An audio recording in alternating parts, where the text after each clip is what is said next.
Hello and welcome.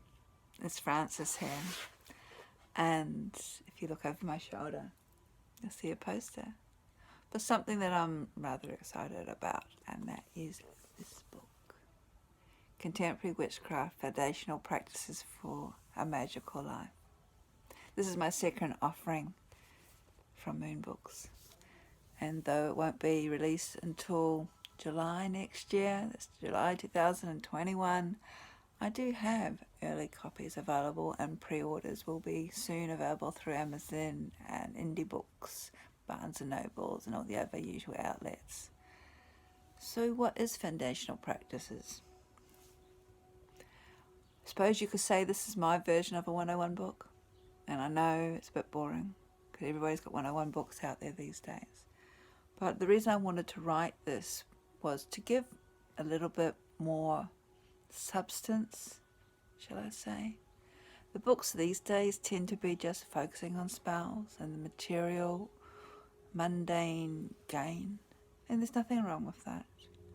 My practice, however, is a combination of ceremonial magic, traditional craft, modern day Wicca if you want to call it that, Kabbalah, metaphysics, and there is a belief in deity, a connection that holds it all together.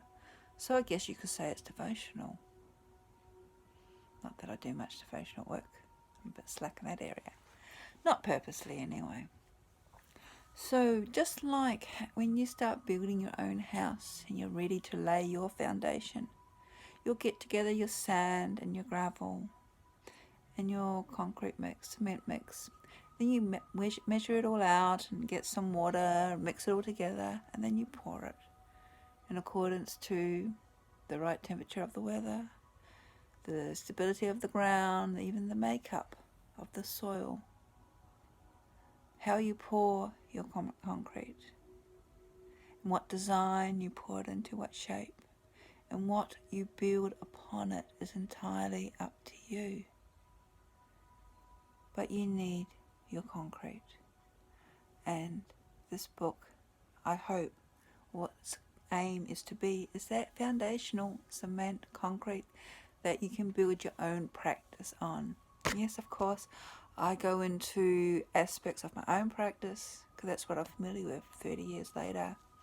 I still use these things, but these should actually help you or assist you if you're a neophyte, giving you some foundation, some guidance, some grounding. Also, if you're not a neophyte, it's good to be reminded of what's important, coming back to our roots every now and then. You won't find any spells. You won't really find a ritual. I sort of talk about rituals and their basic circle casting, and there's a few correspondences, but what I tend to be focusing on is the psychic development, psychic energy, the visualization, the meditation, the getting into the habit of journaling, understanding what you are doing, what it means to connect with deity, who's deity, and you can take it from there. I am actually in the process of writing part 2, the follow-up, which will probably give a little bit more insight into the workings of what I call contemporary witchcraft. As I said, this is based on my own teachings from 30 odd years ago that still form the foundation of my practice today, and which also form the foundation of what I teach. So, available for pre-order soon, or if you're in Australia, I've got copies now available. So keep an eye out for it through Moon Books. You will start be able to order your copy. Contemporary Witchcraft, Foundational Practices for a New Life, a magical life. A life that embraces the mundane as well, but not separate from it. So, happy reading, safe journeys, until we meet again. Blessing.